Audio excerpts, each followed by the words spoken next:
salaamaaleykum mbokki internet ci GFM tey suñu rubrique invité du jour ñoo ngi am mbégte ak kontaante di dalal ki nga xamante ni moo di Kilifeu bokk ci groupe Kër gi Kilifeu na nga def. fay na la soxna si.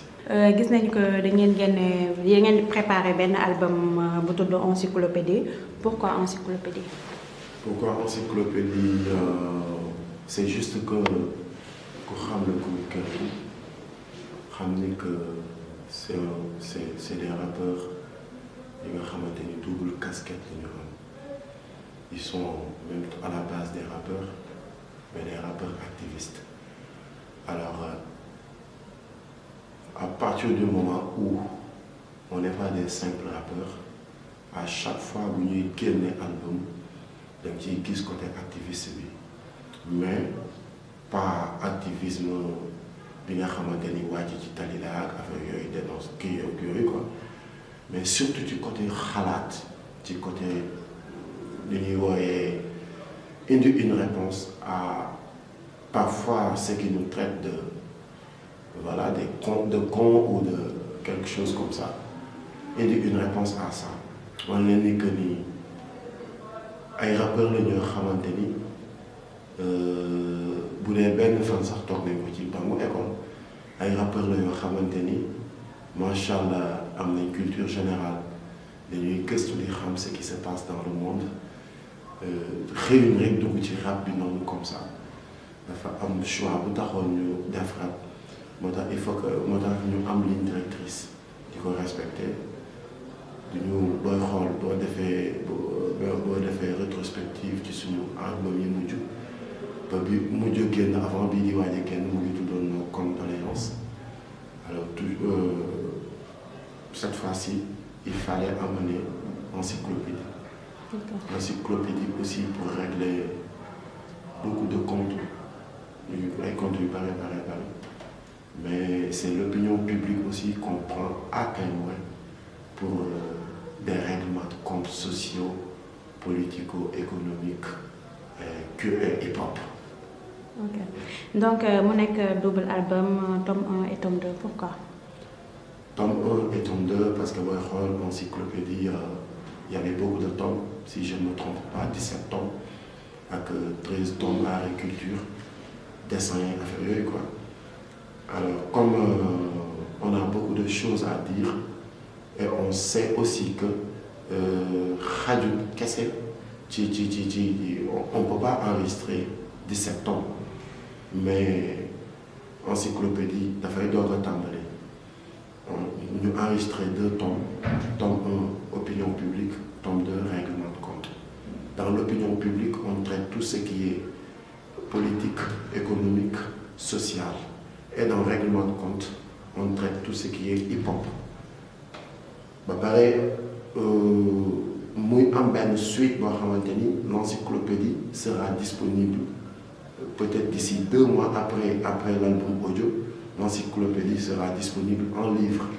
pour compléter ñaari tomes yooyu parce que même pour 26 titres xajut ci lépp li nga xamante ni moom lañ kii mais pour compléter au moins les 2 tomes dañ koy compléter ci livre bi war a génn dans 2 ou 3 mois ak compléter ko aussi en image parce que encyclopédie dafa war a am lu bëri lu ko accompagner warul nekk rek looy dégg mais dafa war a nekk looy dégg di ko gis ak di ko looy dégg di ko seetaan ak di ko lire alors yooyu yëpp pour compléter tome yi la ainsi de suite peut-être après buy génnaat di gars yi nañ xaaraat tome 3 tome 4 ainsi de suite ñuy yegg tome peut-être 17 tomes yow. D'accord album bu nekk ñaata titre lay am. album bu nekk. tome bu nekk mu ngi am 13 titres. ok yan thème ngeen ci développé. parce que wax nga opinion publique. pourquoi opinion publique ak lan mooy nekk fondement wu tome 1 bi. voilà pourquoi opinion publique parce que booy xool opinion publique c'est ce que disent les Sénégalais en quelque sorte moom la ñu jël dajale ko def ko 13 morceaux donc c'est du loo xamante ni kër gi ko génnee peut-être kër gi dafa jël la matière première recycler ko traiter ko defar ko mu nekk ay morceaux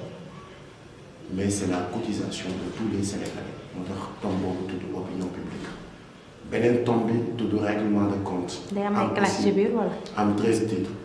Parce que pourquoi règlement de compte donc quand on dit règlement de compte. Dans l'album de kër gi même bu ñu la wax règlement de compte il faut attendre des clashs. Il faut attendre des clashs de l'ego trip parce que ñu bëri dañuy foog ni aussi quand tu dis clash c'est indexé ou pointer du doigt carrément dire à quelqu'un. Du mal. Voilà quelqu'un surtout quelqu'un mais nous par exemple comme on le dit comparé wuñu suñu bopp ak keneen parce que li ñuy def ñun ñoo koy def je respecte ce que font les autres ils sont bien dans ce qu'ils font et tout mais li kër gi di def kër gee koy def y a que kër gi qui a deux casquettes qui a double casquette rappeur activiste y a que kër gi donc yàpp sama bopp la wala saaga la sax mooy comparer sama bopp ak keneen mais aussi puisque nous sommes les gardiens du temple il faut aussi à chaque fois que bu suñu album di génn ñu tegaat yëf yi ci raay waaw rappel à l'ordre waxaat gars yi ñu leen déet waaw affaire yi nag il faut que mu am lu muy demee parce que jàkka boo fa duggee day am minbar mooy fekk limaan ji di taxaw te bu fekkente ni par exemple hip hop bi jumaa la minbar bi ñaan la kër gi. D'accord donc album bi kañ lay disponible ci marché bi. L'album sera disponible Inch'Allah le lendemain de la Tabaski. Mais cette fois-ci la sortie nationale pas cette fois-ci ça bon c'est ce qu'on a toujours fait sortie nationale bi dañ koy defee à Kaolack donc à Kaolack bi ñuy defee le premier concert mais le jour même l'album sera disponible partout dans le Sénégal à Dakar comme dans les régions yi nga xamante ni deuxième partie tournée bi lañ fay dem album bi dina fa disponible. mais gratuite la wala.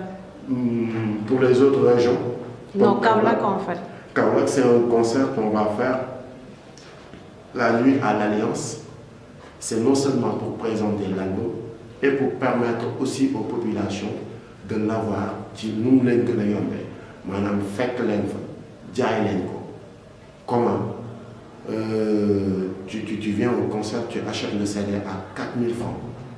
am na benn bonus bu fa nekk parce que album bi mu nekkee ci marché bi mu ngi jar 5000 mais ñi koy jënd ci concert yi ñoom ñu ngi koy jëndee 4000 francs ba pare avec un concert offert de kër gi. donc ku am CD bi rek ñëw participer ci concert. Tu viens à la porte il y a les cartons de CD à la place de doon jënd ticket d'entrée CD bi ngay jënd à 4000 francs mooy sa ticket d'entrée.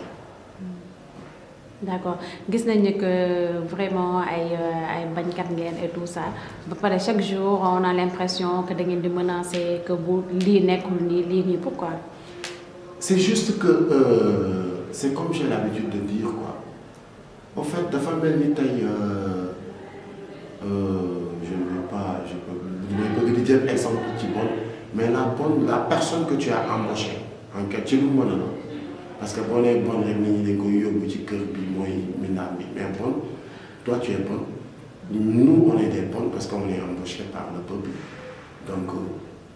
bon bi nga xamante ni da nga ko embauché muy liggéey bi nga koy embauché nga ne ko lii laa bëgg ak lii ak lii ak lii mu ne la mën naa ko dinaa ko def ni nga ko bëggee alors à un moment donné nga gis muy am ay défaillances muy faillir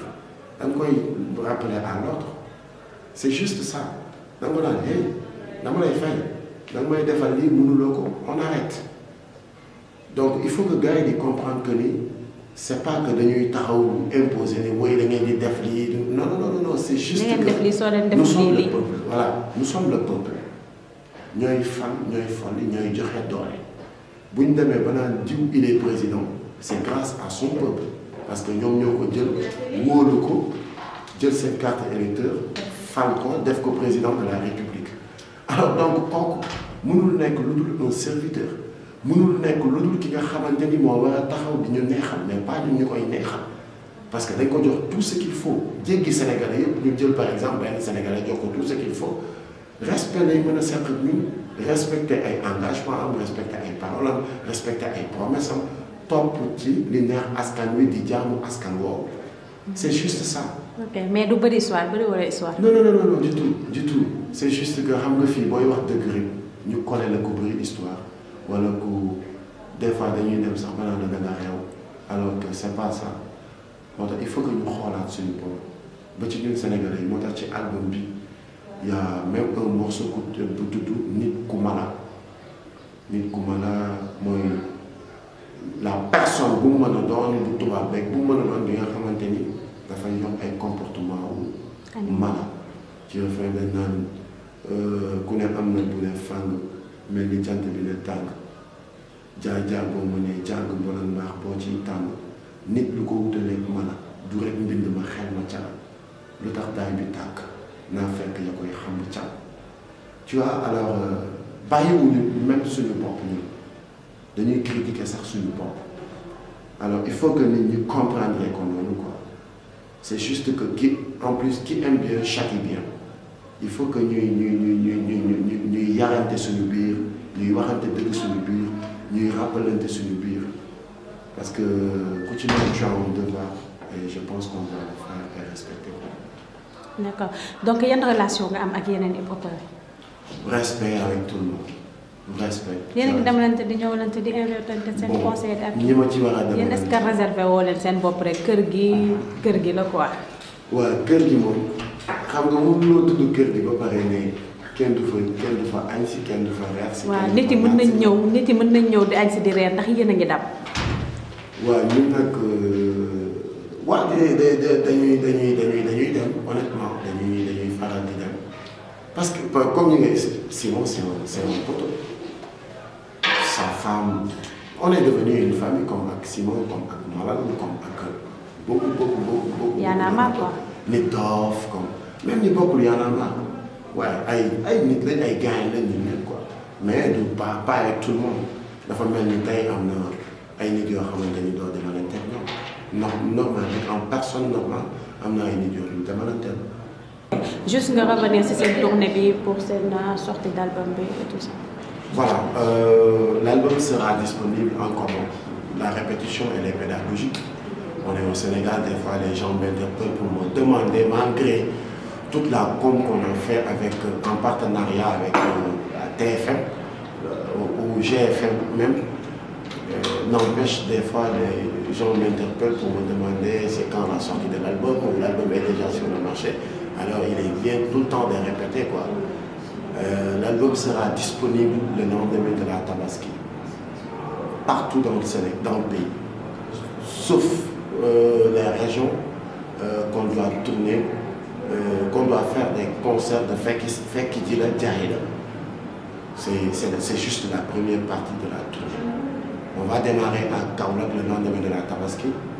Et après Kaolack, le 10 octobre, c'est un vendredi, on est à Diourbel au théâtre de Verdure. Le 11 octobre, on enchaîne, on est à Tamba, au cercle mess des officiers. Le 25 octobre, on est à l'Alliance des Julien Chor. Le 1er novembre, on est à Thiès, au Palais des Arts. Et le 8 octobre, on est à Louga, au terrain basket de Louga. C'est la première partie. Et on va redémarrer la deuxième partie ici à Dakar,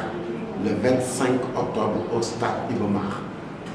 Il fallait qu'on ait fait un big son et lumière en partenariat avec la TFM, tu vois. Voilà. À David, plutôt les dîners bon parce que les nuits guignées, parce que Bila Irendi, son beaucoup moko limé, Thierry de Fahadam, Nahem Baye Nenko Sime, Bekou Khalis Amoul Khet, Aïgafal Folen Fek, Bon Réunion Gont, Masla, Djahan 7 sur 7, Nepel Beri Fond, Tontu, Niamele Fek. fi nga leen bàyyi daaw nga leen fekk ren ñu toog teg jëm kën bolot speak a lot pour suñu pas suñu lu mu di def tam kaa suñu kesew kese ñàkk kersa sew polémique ñu leen di politiquer ni ay migué critiquer ticket mën a perte temps ci futilité ku ne am na bu ne fàng mel ni jant bi ne dàng jaar boo mënee jàng mbaral mbaax boo ciy tànn nit lu ko wutaleeg mën a du rek li nga ma xel ma caga lu tax daay bi tàkk